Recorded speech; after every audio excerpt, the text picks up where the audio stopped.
বাজার থামলো কিন্তু বৃষ্টি আর থামলো না। বিক্রি বাট্টা কেমন? খুব খারাপ, আমাদের বিক্রি খুব খারাপ।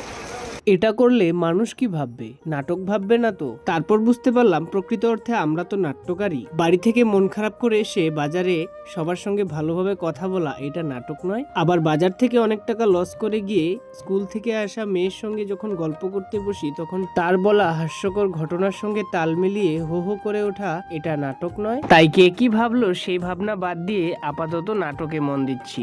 বৃষ্টির জন্য আমি দেরি করে এসেছিলাম বাড়ি থেকে, আর বাবা এদিকে সব মাল কিনে ফেলেছিল।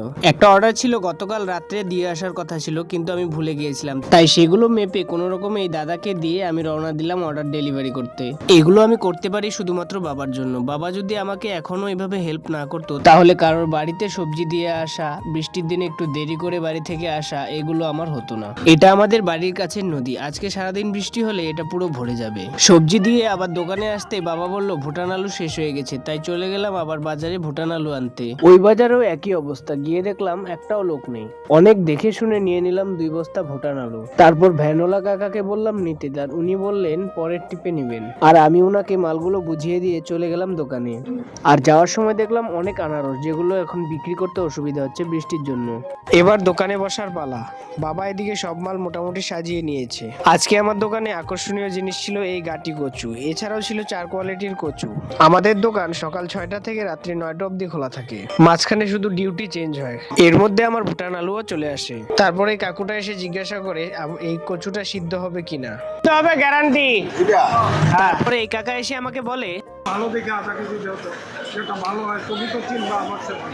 এই ভরসার উপরেই টিকে থাকে আমাদের ব্যবসা। ওনাকে যদি আজকে আমি খারাপ দিই তাহলে হয়তো পরের দিন আমার দোকানে আসতে 10 বার ভাববেন।